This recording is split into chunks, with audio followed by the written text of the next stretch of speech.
Whitney Nicely with Whitney Buys Houses. I host a podcast, and this segment is from one of my latest shows. You can hear the whole episode and get some bonus footage of today's show if you go to our YouTube channel.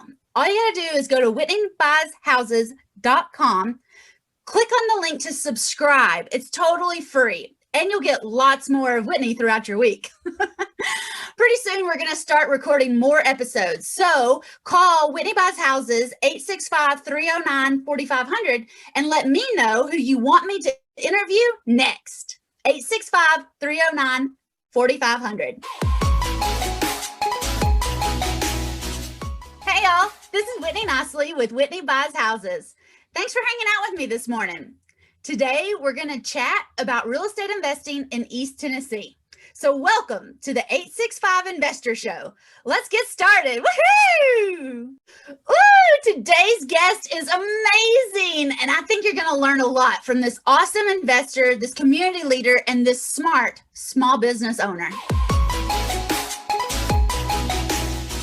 Hey, everybody. Again, thank you so much for having me. I am so excited to be here. I want to just let you all know that I'm excited about this conversation, and I hope you get some value out of this.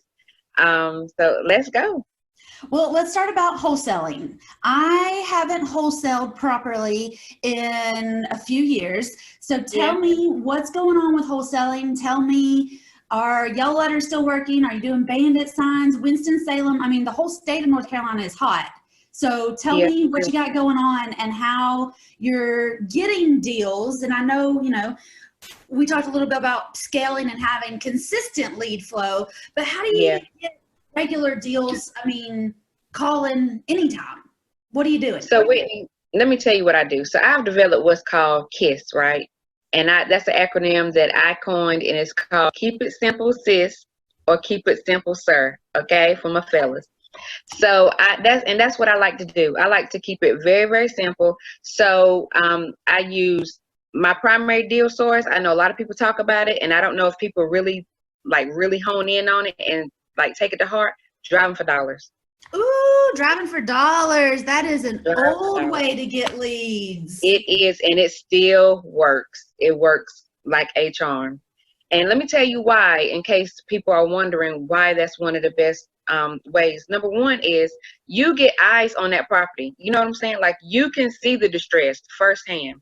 That's number one. Number two, the USPS deems a property vacant after, I think it's about 90 days of not being able to deliver the mail there or something like that. So if you're out driving for dollars, you get to see that property. Let's say you see it 60 days before, the USPS even deems a property. That means you have access to it before it goes out to some list that someone else is buying, right? So that gives you a competitive edge for anyone else in your market if you're driving for dollars. So that's one of the things that I like to do. And also, I have 5 children. And 2 of them are babies, essentially. And I don't have a whole lot of time, so I have to make the best of the time that I have. So I drive for dollars in between picking up children from one school to the other, or between after school activities. Okay. I was going to ask, do you actually do your driving for dollars, or do you have other people driving for dollars for you? Both. So I do my own driving for dollars. I actually enjoy doing it, and I let people know that I make a game out of it with my children. And I have them searching. They know, like, anywhere we go now, even if we're not driving for dollars, they will see something. Mom, there goes a vacant home right there. So they are on it. Like, and I put them to the challenge, and I also encourage, them to, I let them know, like, if I close on a property that you all, spotted, then I'll give you like $100 for every property that we close on, something like that. And they love it. Awesome. I love that. I have a 7-day lead challenge. And one of the things that I do is I teach the women how to get their kids involved in it, because it's like a giant scavenger hunt. And I don't have kids, but as far as I can tell, they all love playing the game and looking for empty houses. And when you teach them how to spot it, then, that's a skill they're going to have forever. Absolutely. And it gets their little entrepreneurial spirit, just the bubbling, and they enjoy it. They And enjoy it also gets them out of their iPod or their, little Yes, device, and gets them out and looking absolutely. around and gets their eyes off that screen. Yep, that's you're absolutely right. So what are you looking for when you're driving for dollars? You're looking for tall grass and no blinds up in the windows? All of that. So here in North Carolina, I don't know how it is in every state, but here in North Carolina specifically, or at least here in my city, when a property is actually deemed vacant, the USPS will remove the actual mailbox head off of the stake of the mailbox. And also, if they don't have that, then the mailboxes that are on the physical house beside the door, they will put like a green card in there, and that's for the new tenant to fill out so they can start delivering the mail again. So those are key things that you can look out for that are dead giveaways that the house is vacant.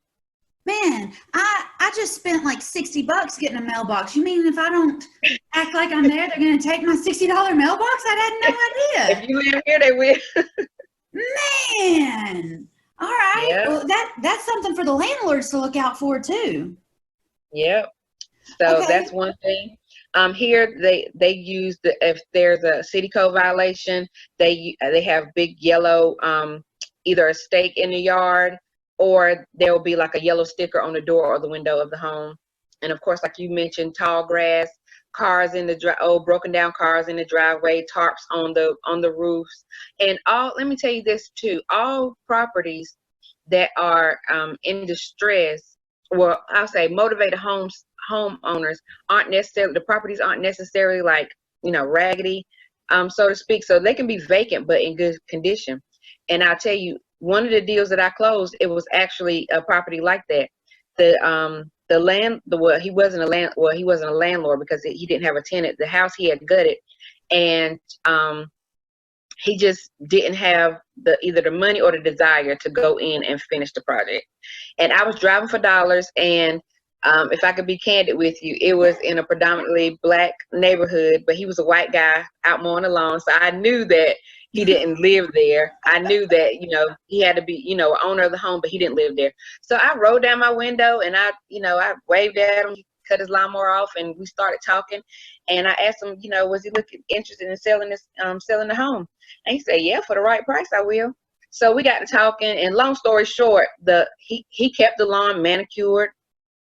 The home was outside, looking in. The home was immaculate. Of course, on the inside it was gutted, but it was a beautifully manicured brick home. He kept the grass cut and everything like that.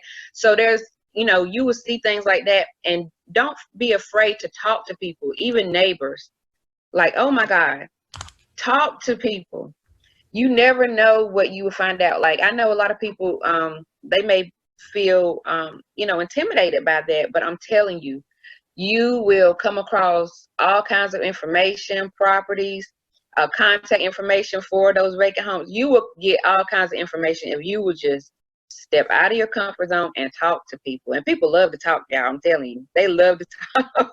And I think what makes women the best real estate investors, we naturally love talking to people. Even if you say you don't like talking to strangers, I see you talking to strangers all the time, and I know you love it. It's that you don't know how to talk about real estate. But when you talk to a guy mowing the yard, you're just talking to him like a human, and you're just letting him know that you buy houses, and he's letting you know that he doesn't want this house anymore. And it's just a conversation. You don't have to feel pressured to be a real estate expert having that conversation. I bought 2 houses from 2 dudes mowing the yard. Wow. You're absolutely right. You just got to talk to people and roll down the window. One, I had an empty house and I drove by it all the time, and I couldn't get a hold of the seller. But the guy was there mowing the yard one day when I rode home for lunch, and I just said, hey, who pays you? He said, it's Johnny. And Johnny lived like 4 houses down the street. And I didn't know. I couldn't find him. It was a dead end. Every time I skip tracing, it was a dead end. But the guy mowing knows who pays him. Yep. Only time I went door knocking. I went, knocked on Johnny's door. I said, I want to buy your house. He laughed at me. I said, no, let's talk about it. I went in, talked to him, bought the house right there. 30 minutes later. Wow. That's what it's about. That is what it's about, Whitney. I love it. You have I've never door knocked though. Well, that's the only time I've done it. Yeah. So, but talking to people is so key. You just got to let people know what you do. And if you're not going to talk about it, who else is going to? And people love to talk. So when you start telling them what you do, you'll train people what to say about you too. Yeah. What's Whitney doing? What's sis doing? She's buying houses. She told me all about it. Yeah, you are right. Yep. Tell them what to say. People are going to talk about you. Tell them what to say. Yes. Yes. So let me back up a second. If the house doesn't have a mailbox and you're not door knocking, how are you getting a hold of the sellers? I skip trace them. Yep, I skip trace them and I cold call. I don't do direct mail. Well, I have done some direct mail pieces, but I guess we'll get to that in a little bit. But I don't do direct mail per se. Like I don't do blanket direct mail or anything like that. But my main thing that I really enjoy doing is cold calling. Again, it's all about talking. Like you said, you hit the nail on the head when you said talk to them like they are, which they are human beings. Just have a conversation with them. I talk to people whenever I'm, trying to encourage them, motivate them, and coach them on wholesaling. Like the worst they can say, well, they can say a lot of things, right? They can really, they can say a lot of things. Yeah, they can hurt your feelings. But at the end of the day, those people don't know you. They are on the phone. They can't get to you. They can't harm you other than your feelings. You will live to you'll see another day. It's okay, but to be honest with you, I think I've only gotten cursed out twice out of all the calls that I've made, like literally. And one lady, she didn't even really curse me out. She just, she was just like, you calling me on a Sunday? And she was just nasty like that. But she didn't curse me out. But that was the worst. It was Sunday. Yeah, that was exactly. So bad. And I typically don't cold call on Sunday. I had a meetup and I was trying to demonstrate for the people at the meetup. And I said, you see what? Y'all got me in trouble. And I'm not calling on Sunday no more. That's the Lord's day. We'll leave it for him. Yeah. Yeah. He'll sort those out. Okay, so now let's talk about this conversation, because I think, and you're coaching too, so you see this, people feel like they need to have all their numbers in line. They need to have all their facts in line. They need to have 14 comps ready before they even make that first phone call. But it's just a conversation. And what I really want women to understand is it's not about the house. These people have a problem, which usually is 3 degrees removed from the house. They don't even care about the house. It's that something else is going on. And that's why we're the best investors, because we will find out what else is going on in their life. And I'll solve it by buying your house. Yep. You're spot on. It's just a conversation. Y'all just need to hang out and be willing to talk to these people and ask open-ended questions. Whoopsie. I got so caught up in our chat that I almost forgot to cut back to WOKI and hear from some of our East Tennessee sponsors and get the weather report. Hey, y'all be sure to listen for a special message from that loud lady that buys houses. Wink, wink. And don't forget, Whitney buys houses, 865-309-4500. Okay, that's the last plug for now. I'll be back in a jiffy, y'all.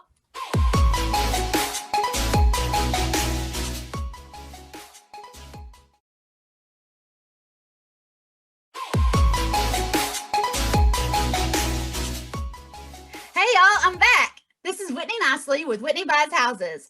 Thanks so much for hanging out with me today. One of the coolest things that real estate investing has given me is tons of free time. And in the time that I should be 9 to 5ing, I get to interview other real estate investors and local East Tennessee celebrities who work with and promote investing in East Tennessee. Today, I have a super awesome guest, and we are digging into first deal lessons, what you should look for, and how to make more money and save more money when you invest in East Tennessee.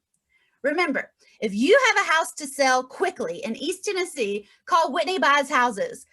We make 3 to 4 offers on every property every time we talk to a seller.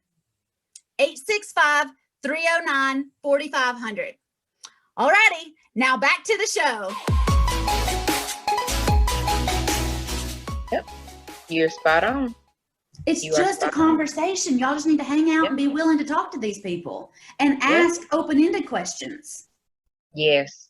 I'm telling you, I cold called last Saturday, and I swear I talked to this gentleman for about an hour.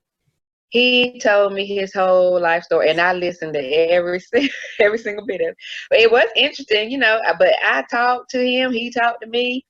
And, I got to follow up with him this week because he's got a ton of properties and, he has children and they don't want to have anything to do with his legacy that he was trying to establish for them. They don't want anything to do with it. So he's like, well, shoot, I'll just sell off all my properties then. They don't want anything to do with it, And if you pay attention to him and you listen to him and you help him, then he will let you have all of his properties. And you only need that one seller, and you could do 10 or 20 or 50 deals because he'll tell all of his other landlord buddies, hey, sis came and got all my stuff and took really good care of me and actually listened to me. People love to be listened to. They trust you when you listen more than when you talk. It's crazy. And that's what I did. I just let him talk. I let him get all of that out that he wanted to get out. And, we had a good conversation. I didn't get a whole lot of cold calling done that day, but hey, that one person, That one lead, that one person could be all the leads that you need to make $100,000 or more this year. Absolutely. And I found that lead driving for dollars. Woo-wee. So now driving for dollars and having an hour phone call with sellers, that's work. Yes, it is. And it's work, but to me, it's enjoyable and it's worth it, So. But a lot of ladies are hearing all of the, success stories where it only took 3 minutes and we made, $18,000 and I was on the beach the whole time. Yeah, let me tell you, wholesaling, the concept is easy, but it requires some grit, some grind, and some work, y'all. I'm gonna tell you that. But it's worth it though. So it's work, but it's so well worth it. Like I don't know who else is watching watching this or listening to this podcast, but let me tell you, this wholesaling has allowed me to be able to completely fire my boss. I get to stay at home with my children. And let me tell you, I was working corporate America and I was freaking miserable. While some people, may look at it as the American dream. Which I actually love the industry that I was in, investment banking. I love the industry. It was like my dream job, like, corporate America. I got to, dress nice and, be around all these, prominent people and all this good stuff and all of that. But when I had to freaking call in because one of my babies was sick, and then basically it's almost like a child tax that it's like a penalty that they kind of like penalize you for being a mom when you have to call in sick or when you want to go see your children. Like I had an hour and 15-minute commute. So if one of my children was in a program, any type of school program for that day, I would have to actually call in for that day just to go see, one of my children perform in anything or anything like that. And when I get back from work, I was either freaking behind and stressed out from being behind, trying to catch up for the work that I missed, and or I felt like I was going to be penalized when it came time for any type of raise or promotion because I was the one that actually had to use my sick days. I had to use my vacation days, and my vacation days weren't for vacation. I had to use those because, for stuff that I had to take care of. If your child has a doctor's appointment or a dentist appointment, anything like that, I had to use my vacation days for stuff like that, So that was not where I wanted to be. And the straw that kind of broke the camel's back was when I had to move away, and I was in a city where I didn't have I had family there, but they were so spread out and they worked too, so they couldn't really help me as far as that was concerned. As far as like childcare, I wasn't quite making enough where I could afford to pay $200 a week per child, but I also was making too much to afford welfare. So I was stuck in the middle, and I would have to leave my babies you know, they weren't baby, they're my babies, but you know, I would have to leave them at the bus stop so that I can, you know, commute to work, leave to work on time. But they would be there for 30 minutes or so at the bus stop until, you know, the bus came to take them to work. And it was like there was a mother that was there, but nobody's going to care for your babies and love your babies like you know, and there were like 10, 15 children out there. But I would cry on my way to work. And when I would get to work, I would call the school and just ask them, like, just please, can y'all confirm that, you know, my children made it to school? And they were like, what's wrong? I'm like, nothing's wrong. I didn't want them to think that I couldn't properly care for them and call, you know, Child Protective Services or something like that. So I would say, you know, nothing's wrong. I just, you know, just please check and make sure that they're at school. And I'm about to cry. But I would, like, seriously, that would tear me up. And my mom, I would call her and she was like, you know, that is not going to work. And I'm like, Mom, you know, I'm doing the best I can do.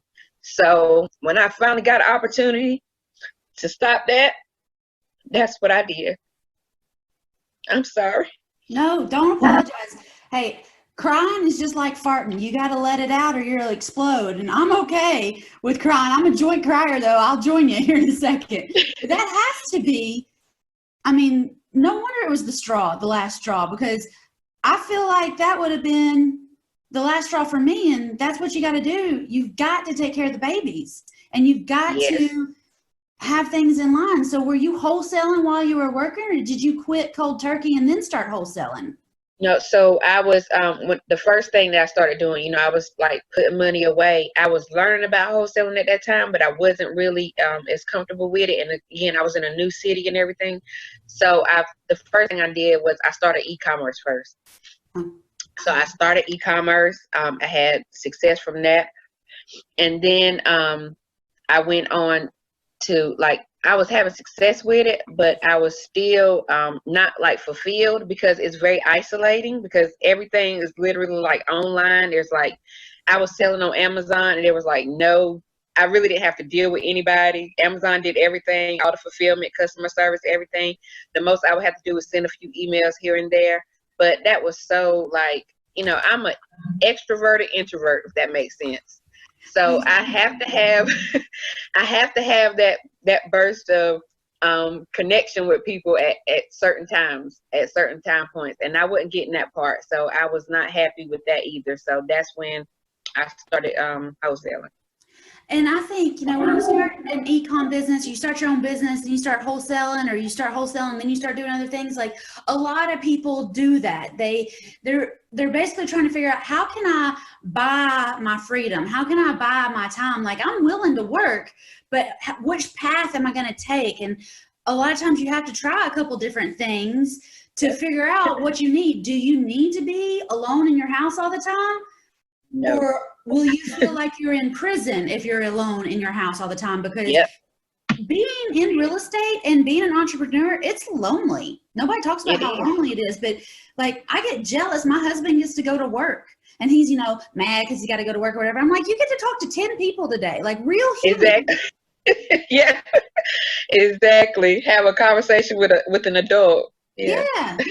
And I don't care if you are complaining about stuff. There's part of that is a little bit of, you know, camaraderie and some human interaction that I'm not getting. And I think that's what's so awesome about, you know, when I started wholesaling, when I started real estate, Facebook was just not what it is now. You know, you've got a fantastic group of people taking action on Facebook, which, no, it doesn't give you that same interaction, but it does let you know that people are out there and they're supporting you and they're going through challenges and they're having wins and successes, but it does give you a little bit of a community to hang out in. And I have a Facebook group too, and that's the same thing, is we just need to know that other people are out there and we're not all alone, because it gets lonely.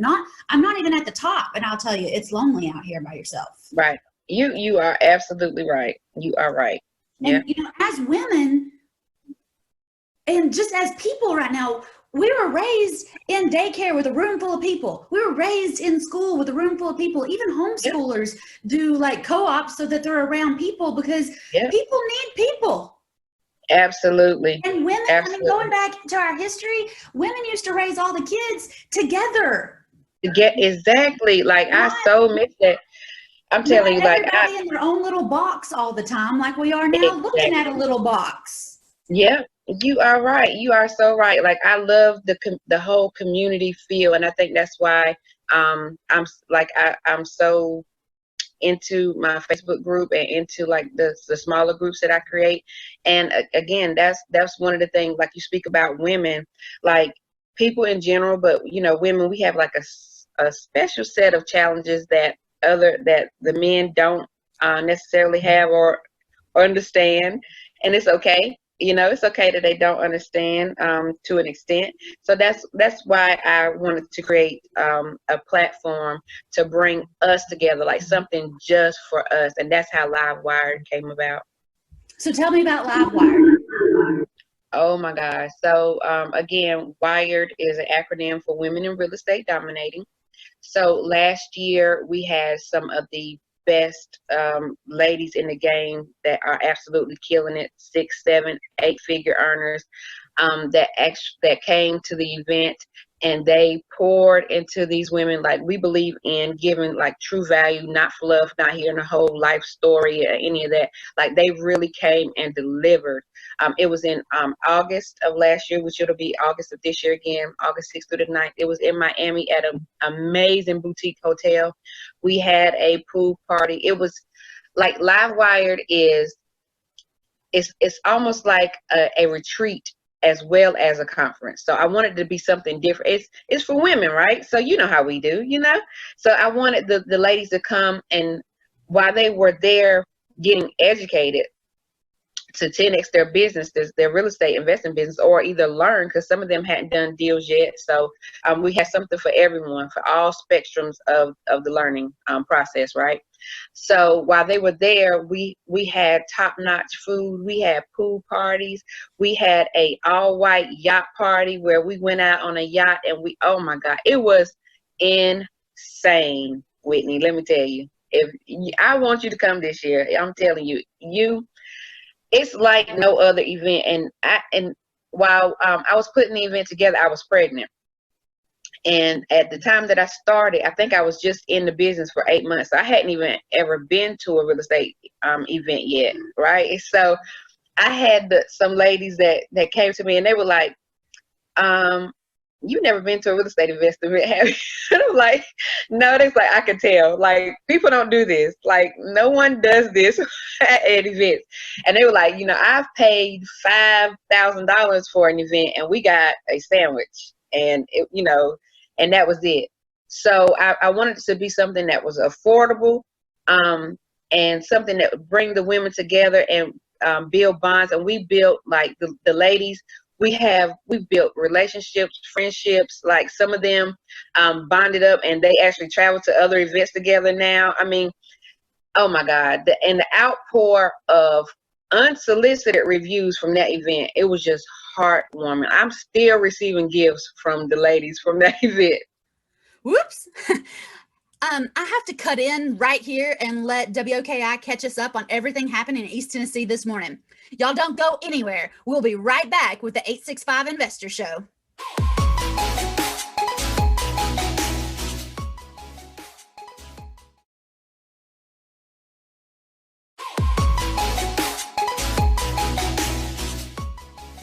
Hey y'all, I'm back. It's Whitney Nicely with Whitney Buys Houses. You're listening to the 865 Investor Show, and today I have a fantastic guest on the show with me. We're digging into some real estate investing lessons. We're going to be talking about the good, bad, and ugly parts of investing and how to make more money and save more money when you invest in East Tennessee. If you're just catching us, then the full episode is going to be on our YouTube channel. Go to WhitneyBuysHouses.com for the full episode and some bonus content. While you're there, if you have a house that you want to sell, call Whitney Buys Houses, 865-309-4500. We make 3 offers on every property while we're there with you. Okay, now where were we in the show? Oh, okay, here it is. Woohoo!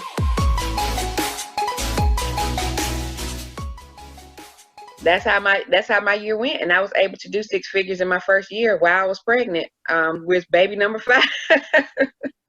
So if anybody's making excuses, you are now the poster child to it can be done. You just got to do it. And imperfect action is amazing. I've been taking imperfect action my whole life, I think, and I've accomplished and done crazy things. And people say, "How'd you do that?" I said, "I didn't think about it. I just did it. Just did it, yeah. I just went with the momentum, and God said, keep going." And I said, "All right, it's going to be a mess, but I'm depending on you to clean it up." Right. And he has every time. He's cleaned it up, and it's been fine. Or I've learned a lesson. I got my feelings hurt, but I'm still here to talk about it. So I reckon that's right for me to do. Yeah, that's right. Now you said you're talking to the sellers, and you're working, and you're doing your things.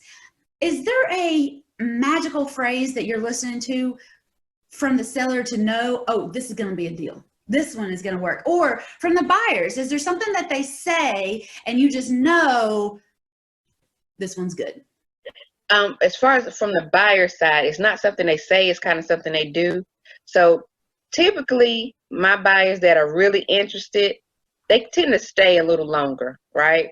They want to do, they want to walk around a little more. They want to go around the back, and they want to, they tend to look a little bit longer. The buyers that aren't interested, they walk in and go out like quickly, like they know if it's for them or not. But whenever I get a buyer that's sticking around a little longer, that's when I kind of know, okay, yeah, they want it. And that's, again, where you take your time with your people and you build a buyer's list. So you don't have 1,000 people. You might have 8 or 9 people, but they're serious and they're good, and they're going to show up. And then you get a system and a rhythm with them, and you can, really work together. And then you don't need 1,000 lists of buyers with cash. That's right. That's right. Awesome. Okay. I have a phrase on the buyer side also.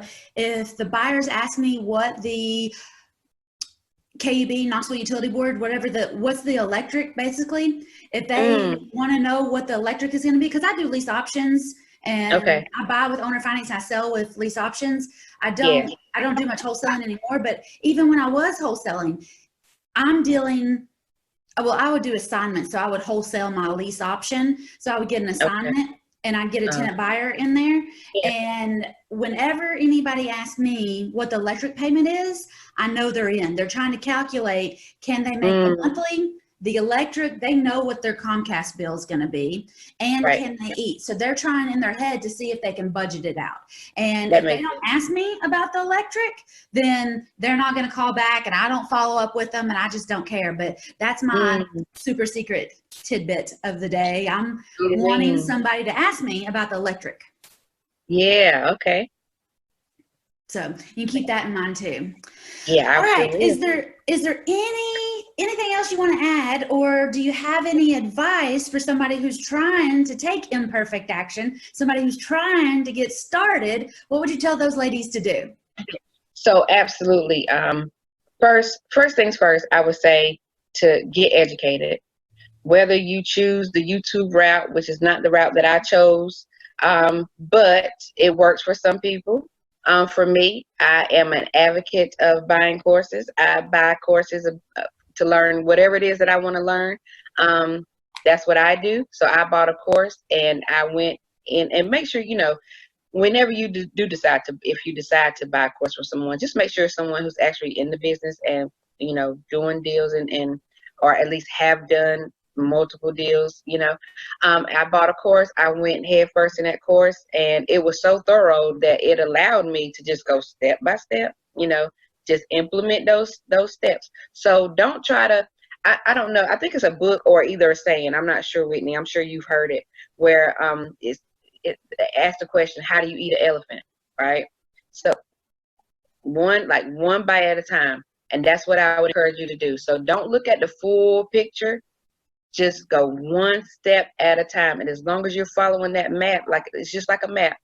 As long as you're following that map, you eventually get to your destination. So that's what I would advise, ladies. Just take it one step at a time.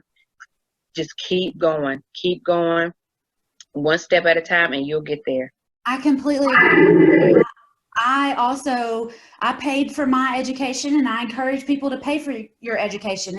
It's great to go to YouTube University, but when you don't have anything in the game, and you can't send somebody on YouTube, because I have a great following on YouTube, but people send me messages. I'm like, well, you got to join first deal done fast. If you want me to give it to you in order, step by step by step, with the contracts, with the connections, with my actual attention every single week, you got to pay for that, baby. Exactly. Exactly. People don't, you spent your time, and what they're paying for is to avoid costly mistakes that you've already made, that you can deter them from making, and that you can, advise them on how to go about doing it, shorten up that learning curve, trying to figure it all out, drowning out all the noise from listening to 100 different people telling you different ways to go about doing it this way, go do it that way, build your cash buyers list first, do this, listen, get you some education, and also when you got that skin in the game, it makes you get up off your behind a little bit more whenever I've spent whatever it is that I spent on this course. Now I've got to get my money back, and the way you're going to get your money back is by taking action. Absolutely. I paid $15,000. I paid $15,000 for my first mentor, and my very first deal, I made $15,386. So, wow. I had my money back, but I also had the skills. It's not about the money you invest. It's about the transformation. You go from somebody who can't spell real estate investing, like I was, and I had a real estate license, but I couldn't spell investing, and I had two houses, just accidental. I had no idea what I was doing, but when I paid for a coach, I paid attention, I showed up, and I worked. And then I made, I think I almost 10x'd it. So I paid $15,000, but I made 136 in my first year doing assignments, doing wholesaling, and I can't look back. And that's a skill that nobody will ever be able to take away from you. No matter what happens, I can wholesale, I can assign, I can get out there and talk to sellers, and it's fun too. But yes, I agree. And you learn transferable skills too, Whitney. You could transfer those skills to other things. And I agree. Pay and go to an event too, because there's also nothing like online learning is great, but you're doing three things at the same time. But when you pack a bag and go to Miami, or you pack a bag and you go to Knoxville, you're going to pay attention, you're going to make connections, and that's what we need as women. We need more connections and less things for our thumbs to do. Absolutely. Oh, sis, thank you so much. This has been awesome.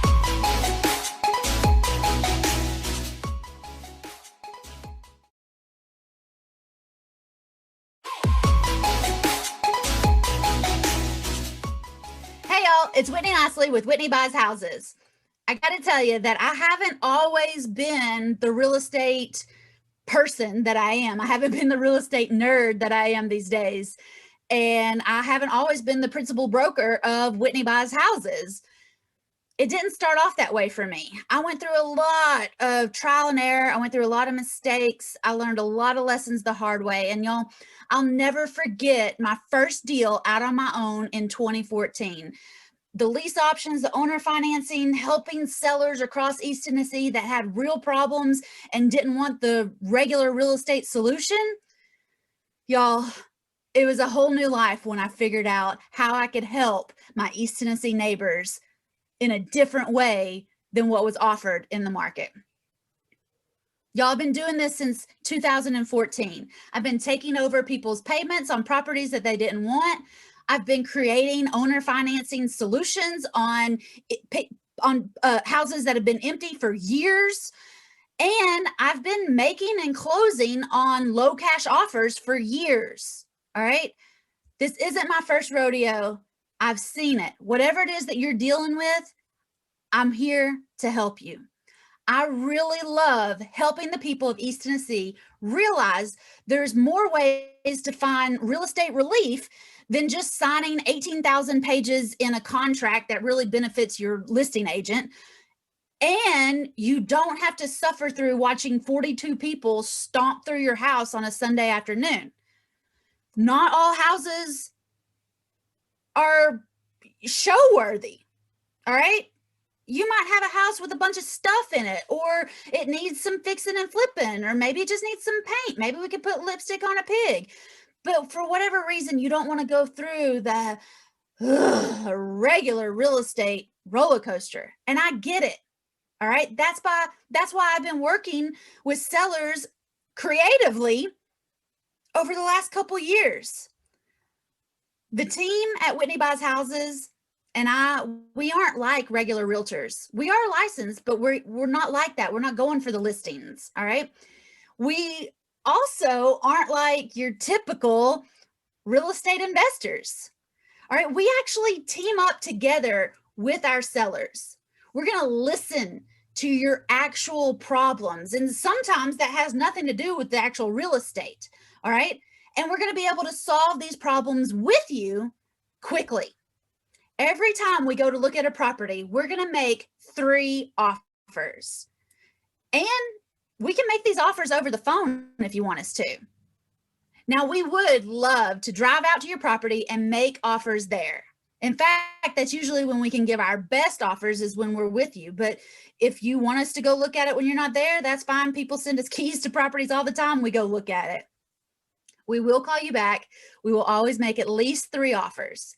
And the deals that we close at Whitney Buys Houses, it could take 7 days. It could take 14 days. It might take 90 days. All right. 3 months. You could handle 3 more months of that payment while we're working our buns off to make sure that it's out of your hair after that. All right. And 7, 14, 30, 90 days, like that all just depends on which of the 3 offers our sellers accept. All right. We're going to make these 3 offers and you can let us know 1, 2, or 3, which one you like. Worst case scenario, like I said, we are licensed real estate agents around here. So offer number 4, we'll list the property and then we'll handle all the craziness that follows together. I don't want to list it though. All right. I want to buy the property. I want you to know, I want every seller to know across East Tennessee, y'all tell your friends, tell your neighbors, tell your family, tell the people in your Sunday school class that you don't have to be stuck with tenants, toilets, and troubles anymore. Call Whitney Buys Houses, 865-309-4500. All right, I want you to let everybody know, share this out with your friends. You don't have to be stuck fighting with your siblings over your mom's house. You don't have to be stuck fighting with the bookkeeper over this and that and the other and chasing the receipts around and fixing and flipping. And you don't have to be stuck spending hours at the attorney's office and, fighting with the property managers because they're not collecting the rent or they didn't pay you or they didn't fix it or, all these things. You don't have to go through this anymore, y'all. Call Whitney Buys Houses. Let us make 3 offers on your property and buy it this week. All right. Whitney Buys Houses, 865-309-4500. I also had to take a second and let you know that I love helping women. I do, whether I'm helping you become a real estate investor or whether I'm buying your mom's house so that your mom can live the rest of her life without the responsibility of keeping up with this house. I want you to know that your mom shouldn't have to suffer on a wait list just to wait on her house to sell so she can get on with her life, so she can get into a senior care facility or so that she can move into your spare bedroom. Your mom shouldn't have to suffer the golden years with real estate problems. All right. And I don't want you or your siblings or your mom to watch her real estate profits get gobbled up fixing and flipping just to satisfy an end buyer or an inspector or to improve the appraisal. Y'all, let Whitney Buys Houses buy your mom's house this week. We love your mom's house just like it is. All right. And we want you to remember it just the way that you were raised there. All right. Don't let it be a thorn in your side. Call Whitney Buys Houses and set up an appointment with our certified home buyers. Remember, Whitney Buys Houses all over East Tennessee. 865-309-4500. Y'all give me a call this week. I'm happy to make you 3 offers. I'm happy to come to the property. The ladies here in the office, they'll take great care of you.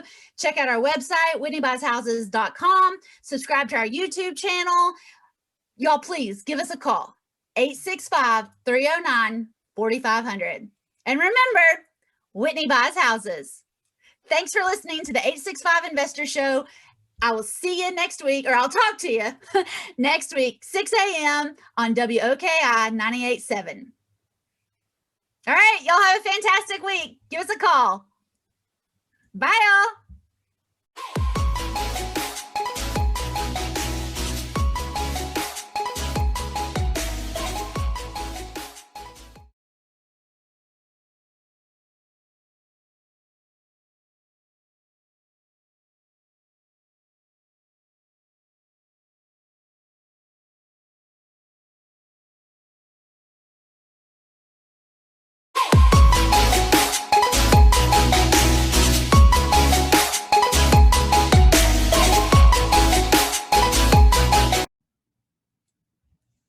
Hey, y'all ready for some bonus content? Yay! We can't show this on the radio because it's a video. So check out this property tour coming up right now. Hey y'all, it's Whitney Nicely. I am out at 2570 Andrew Johnson Highway, 2570 Highway 11E. Not exactly sure the road number, but I'm at Landmark Apartments. See the sign right over there? I'm at Landmark Apartments, and we have unit number 2 available. So come on in. Let me give you a tour. All right, come on in. This is number 2. And we've got a nice big living room here. We've been doing some work. You see the floor there? And we've got new floors in the kitchen. These do not have dishwashers, but it's okay. We can still wash the dishes. Huge kitchen though, huge kitchen. Tons of space over there for an eat-in kitchen table. We've got a top bottom refrigerator in here. Again, nice big living room. Madison, say hey. This place has so much storage, y'all. Look at this huge storage closet here. And then I think this is actually a closet right here. Oh my gosh, look at this. How much storage space could you possibly want or need? All right, this is bedroom number 1. All right, so this is 2 bedrooms, 1 bath. Y'all, this closet is so huge. I'm telling you, this is the biggest closet I've seen in some apartments, at least until I take you into bedroom number 2. It's huge. It's bigger than my closet at my first house. Like, this closet would have been a dream for me in my first apartment. All right, and then we've got 1 bathroom here, all the, basic necessities. And I think in the video that looks kind of yellow. It's not, it's fine, all right? Hey! But tons of storage in here. It's a nice big bathroom, so awesome. And then this is bedroom number 2. Bedroom number 2. So again, we've got a huge bedroom and an even bigger closet. I'm pretty sure this closet, see, look, it's got racks that go around to the side. This closet is amazing. The closets in this apartment are huge. If these closets weren't so big, we might be able to get a 3rd bedroom in here, but not right now. We got 2 storage closets in the hallway, huge closets in the bedrooms, and we're rocking and rolling in here. All right, we do have the window units here, and it's awesome. We are offering this apartment number 2 at Landmark for $800 a month. That's first month security deposit and last month, and we have a pet fee. Right, Miranda? All right, again, we're at 2570, I'm pretty sure that's the number, Andrew Johnson Highway, Highway 11E. We're in Strawberry Plains. This is apartment number 2, and it's $800 a month. We got to get first month security deposit and last month $800. So $800, $800, $800, $2,400 to move in. I love pets. Love to have you and your pets come. It's $500 for the pets, and that's non-refundable. Yeah, we'd love to have you right here. Apartment number 2 is available. Call Whitney Buys Houses, 865-309-4500. You can fill out the application on our website, but I really want you to come see this property before you fill out the application. So call or text 865-309-4500. You'll talk to Miranda or Madison, one of the girls there. Go wave. Hey. But come on by, check us out. Whitney Buys Houses, 865-309-4500. Can't wait to have you move in. Landmark number 2. Woo-hoo!